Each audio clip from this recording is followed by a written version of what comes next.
Hello, good morning all of you students, dear students. आज हम discuss करने वाले हैं the home coming part second की। तो चलिए देखते हैं। All the other boys shouted themselves words with delight. सभी अन्य लड़के यानी जो है फटिक के साथ अन्य सारे लड़के थे, वह अपनी कर्कश आवाज़ में, यानी जो है ऐसी आवाज़ जो भद्दी लगती हो, यानी बहुत तेज़ी से कर्कश आवाज़ में खुशी मनाने लगे। But Phatik was a like little frightened, लेकिन फटिक थोड़ा सा डर गया था। तो यहाँ पे होअर्स लिखा है HOARSC, तो इसका मतलब होता है कर्कश, और डिलाइट मतलब होता है खुशी। But Phatik was a little frightened, लेकिन जो है फटिक थोड़ा सा डर गया था। फ्राइटनेड मतलब होता है डरना। He knew what was coming, वह समझ गया था कि क्या होने वाला था। And sure enough Makhan rose from mother earth, blind at fate and screaming like the furies. और जैसा कि उसे यकीन था, यहाँ पे लिखा है एंड श्योर एनफ, और जैसा कि उसे यकीन था, माखन रोज फ्रॉम मदर अर्थ, कि माखन आवेश में ज़मीन से उठा। माखन रोज फ्रॉम मदर अर्थ, माखन जो है धरती माता, यहाँ पे मदर अर्थ का मतलब होता है ज़मीन, यानी धरती माँ की गोद में बैठा हुआ था, उससे उठा। Blind as fate and screaming like the furies, वह फटक की तरफ दौड़ा और उसका मुंह नोच लिया। यानी माखन ज़मीन से उठकर फटिक की तरफ दौड़कर जो है और उसका मुंह नोच लिया। He rushed at Phatik and scratched his face and beat him and kicked him, वह उठा और फटिक की तरफ दौड़ा और उसका मुंह नोच लिया और उसे पीटा व लात मारी। किक्ड मतलब होता है लात मारना, ठीक है। यहाँ पे blind as fate and screaming like the furies, यानी बहुत क्रोध से, इसका मतलब है क्रोध से चिल्लाते हुए जो है वह धरती से उठा और फटिक की तरफ दौड़ा और उसने जो है अपने भाई का मुंह नोच लिया, उसे मारा, पीटा और लात भी मारी। And then went crying home, और फिर रोते हुए घर चला गया। The first act of the drama was over, और इस प्रकार नाटक का पहला अंक समाप्त हो चुका था। फटिक वाइप्ड हिज फेस, फटिक वाइप्ड मतलब होता है पोंछना। फटिक ने अपने चेहरे को पोंछा। And sat down on the edge of a sunken barge on the river bank, Phatik ने अपना चेहरा साफ किया या चेहरे को पोंछा तथा नदी के किनारे पड़े एक पेड़ के नंठ पर बैठ गया। नंठ मतलब गांठ, संकन बार्ज मतलब जो है गांठ होता है। नदी के किनारे जो है एक पेड़ के नंठ पर, यानी पेड़ का जो ठूंठ, यानी काटने के बाद जो बचता है ज़मीन से थोड़ा सा उठा हुआ, उसी को बोलते हैं, तो उस पर बैठ गया। And began to chew a piece of grass, और घास का तिनका चबाने लगा। A boat came up to the landing and a middle aged man, a boat came up to the landing and a middle aged man with grey hair and dark moustache stepped on shore. एक नाव किनारे पर आकर रुकी और एक मध्यम उम्र का, यानी अधेड़ उम्र का व्यक्ति जिसके बाल सफ़ेद हो चुके थे लेकिन मूछें काली थीं, किनारे पर उतरा। तो यहाँ पे मस्टच मतलब होता है मूछ। ग्रे हेयर मतलब होता है जो है सफ़ेद बाल, यानी बाल जो है वो सफ़ेद हो चुके थे और जो है मूछें काली थीं, वह किनारे पर उतरा। स्टेप डाउन शोर मतलब किनारे पर उतरा।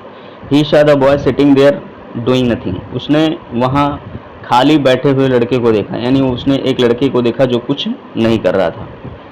And asked him where the Chakravartis lived, और उससे पूछा कि चक्रवर्ती कहाँ रहते थे, यानी चक्रवर्ती का परिवार कहाँ रहता था। Phatik went on chewing the grass and said, Phatik घास चबाता रहा और बोला, ओवर देयर, वहाँ, यानी वहाँ रहते थे। But it was quite impossible to tell where he pointed, लेकिन यह बताना असंभव था, यानी यह पता लगाना असंभव था कि उसने किस तरफ इशारा किया था, यानी उसका इशारा जो है किधर था, यह जो है थोड़ा सा असंभव लग रहा था बता पाना या जो है कन्फर्म कर पाना कि वह कौन सी जगह की तरफ इशारा किया था। ठीक।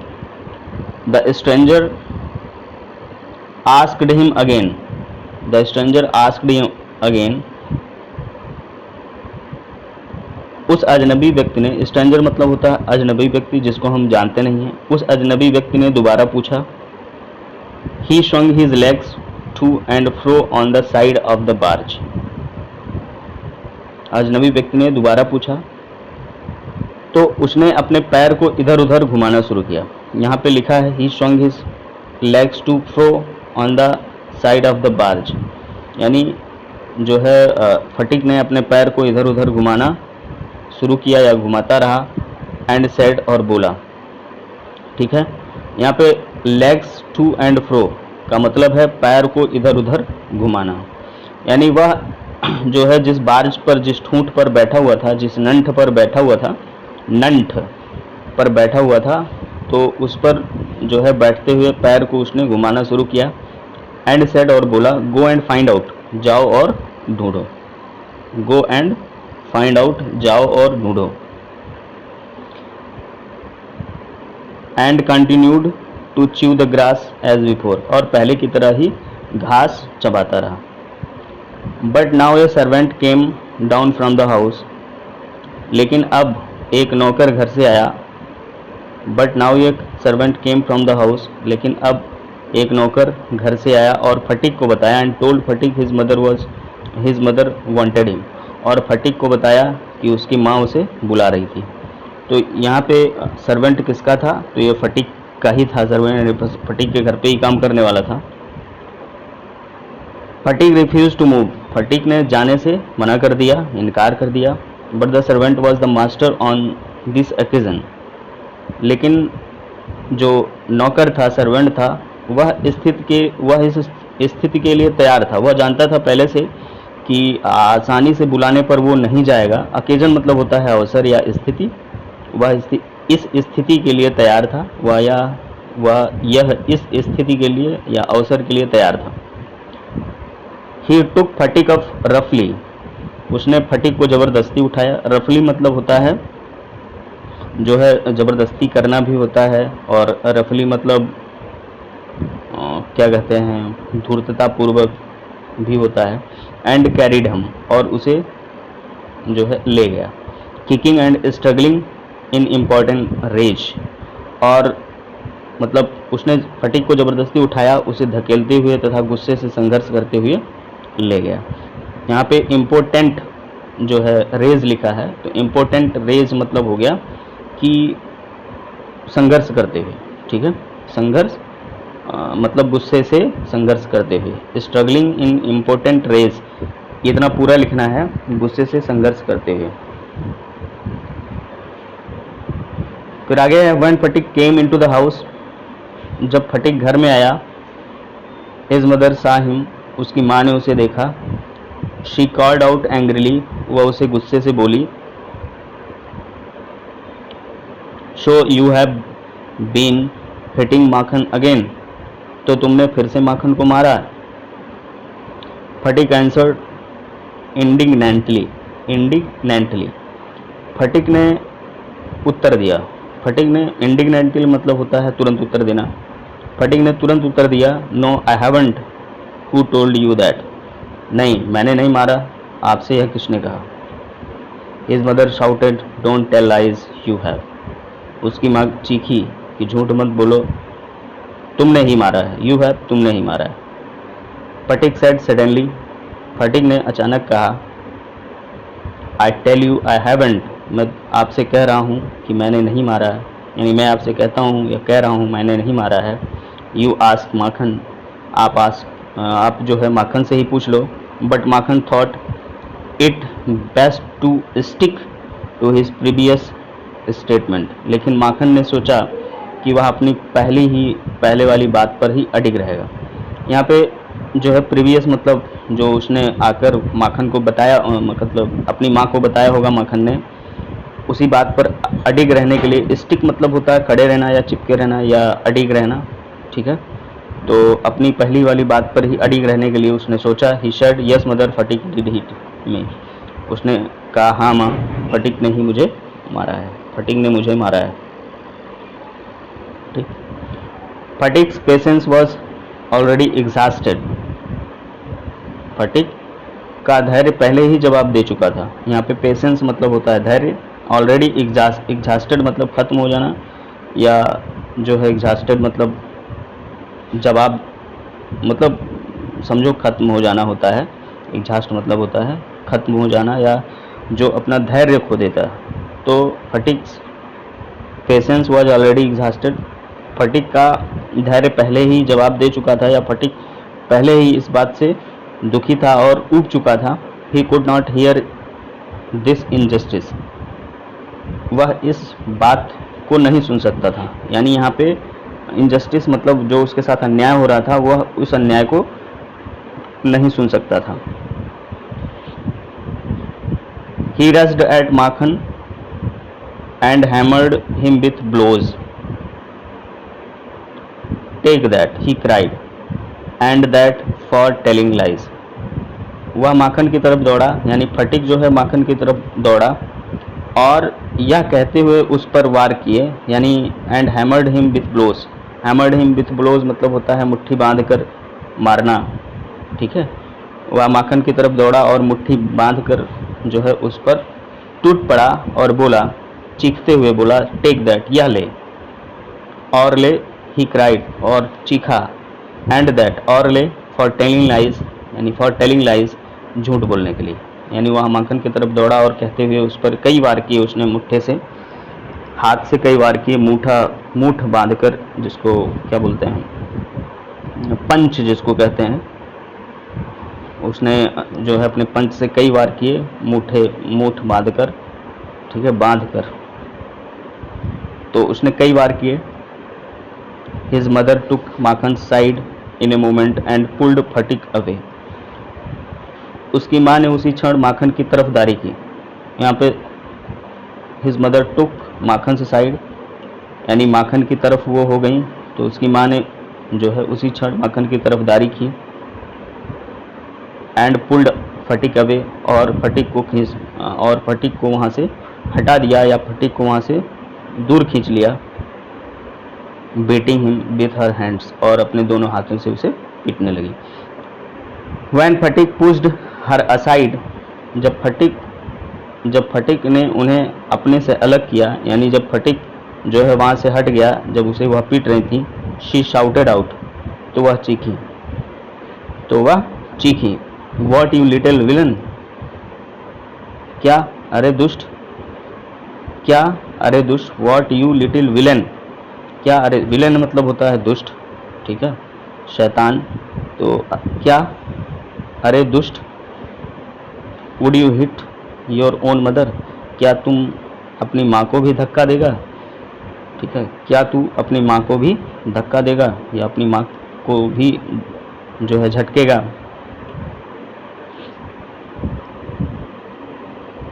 फिर आगे है, it was just at this critical juncture, juncture मतलब होता है परिस्थिति, क्रिटिकल मतलब होता है जटिल, तो it was just at this critical juncture that the grey heard stranger arrived, उसी समय जटिल परिस्थिति में एक सफ़ेद बालों वाला, ग्रे हेयर्ड स्ट्रेंजर अराइव्ड, एक सफ़ेद बालों वाला अजनबी वहाँ पहुँचा। He asked what the matter was, उसने पूछा कि क्या बात थी, यानी उसने जो है मामले को जानना चाहा, उसने पूछा कि क्या बात थी। फटीक लुक्ड स्लीपिश एंड अशम्ड, फटीक डरा हुआ था और शर्म से देखने लगा। स्लीपिश मतलब होता है डर जाना, और अशम्ड मतलब शर्म से देखना, यानी शर्म महसूस करना, अशम्ड, ठीक है। But when his mother stepped back and looked at the stranger. लेकिन जब उसकी माँ ने पीछे मुड़कर उस अजनबी को देखा, but when his mother stepped back, यानी जब उसकी माँ पीछे मुड़ी and looked at the stranger, और पीछे मुड़कर अजनबी को देखी, her anger was changed into surprise. her anger was changed to surprise. उनका जो क्रोध था वह जो है आश्चर्य में बदल गया, उनका गुस्सा, उनका क्रोध आश्चर्य में बदल गया. For she recognized her brother and cried, "Why Dada? Why Dada?" क्योंकि उसने अपने भाई को पहचान लिया था. For she recognized her brother. Recognized मतलब होता है पहचान लेना. क्योंकि उसने अपने भाई को पहचान लिया था, यानी फटिक की माँ ने या माखन की माँ ने अपने भाई को पहचान लिया था. एंड क्राइड, और चिल्लाई, क्यों दादा? Where are you come from? Where have you come from? आप कहाँ से आए हैं? आप कहाँ से आए हैं? As she said these words, और जैसे ही उन्होंने या उसने इन शब्दों को कहा, she bowed to the ground and touched his feet. She bowed to the ground, यानी ये शब्द कहते ही वह जमीन पर झुकी. बोर्ड मतलब होता है झुकना, ठीक है. एंड टच्ड हिज फीट, और उनके पैर छू लिया, यानी अपने भाई के पैर छू लिए. Her brother had gone away soon after she had married and he had started business in Bombay. ठीक है.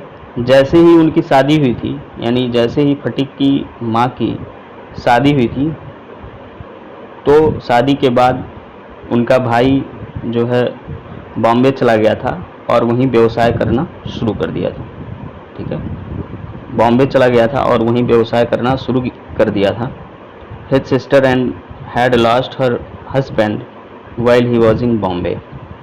और जब वह बॉम्बे में ही था तभी, यानी जब जो है वह बॉम्बे में था, यानी फटिक के माँ का जो भाई था, यानी फटिक का मामा जो था, जब वह बॉम्बे में था तभी फटिक के पिताजी की मृत्यु हो गई थी, या जो व्यक्ति बॉम्बे से आया था वह अजनबी व्यक्ति, उसके बहन के हस्बैंड की मृत्यु हो गई थी. Bishambar had now come back to Calcutta and had at once made inquiries about his sister.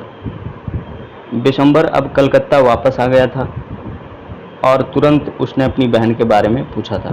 And had at once made inquiries about his sister.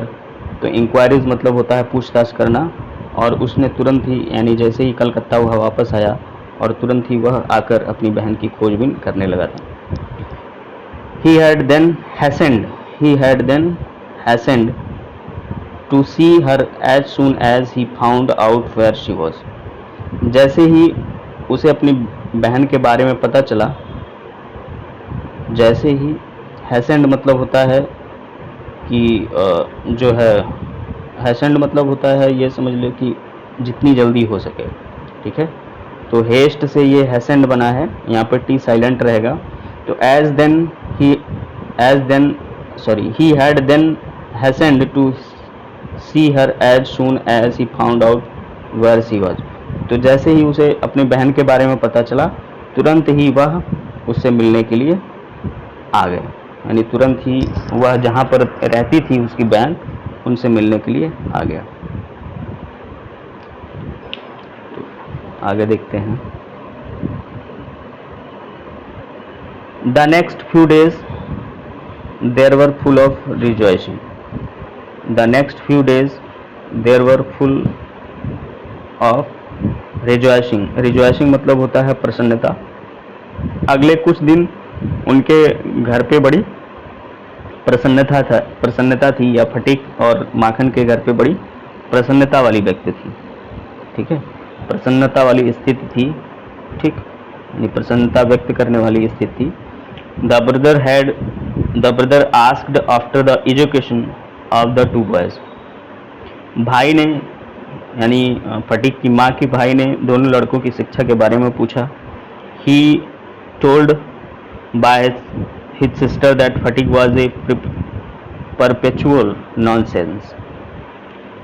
उसे बताया गया, यानी उसे उसकी बहन द्वारा यह जानकारी मिली कि फटिक तो बिल्कुल बेकार है। यहाँ पे परपेचुअल यानी पूरी तरह से नॉसेंस, नॉसेंस मतलब होता है बेकार, यानी उसका जो है फटिक की माँ ने बताया कि अपने भाई को कि फटिक तो बिल्कुल ही बेकार लड़का है। ही वॉज लेजी, वह आलसी है, कामचोर है, ठीक है, डिसओबीडियंट, कहना नहीं मानता है, एंड वाइल्ड और उपद्रवी भी था। But Makhan was as good as gold, लेकिन माखन सोने के समान अच्छा था, यानी माखन इतना अच्छा था कि जैसे सोना होता है, यानी माखन बहुत अनमोल रत्न था, अनमोल लड़का था उनके लिए। As quiet as a lamb, जैसे कि एक मेमना होता है, भेड़ का बच्चा होता है, उसी तरह से वह बहुत ही जो है सज्जन था। And very fond of reading, और पढ़ने में मन लगाने वाला था। Bishamber kindly offered to take Phatik off his sister's hands and educate him with his own children in Calcutta. Bishambar ने दयालुता से फटिक को अपनी बहन से अपने साथ ले जाने के लिए कहा। बिशंबर ने दयालुता से अपनी बहन से फटिक को अपने साथ ले जाने के लिए कहा और अपने बच्चों के साथ and educate him with his own children in Calcutta, और अपने बच्चों के साथ उसे कलकत्ता में पढ़ने की बात कही। The widowed mother readily agreed, readily मतलब होता है तुरंत मानना।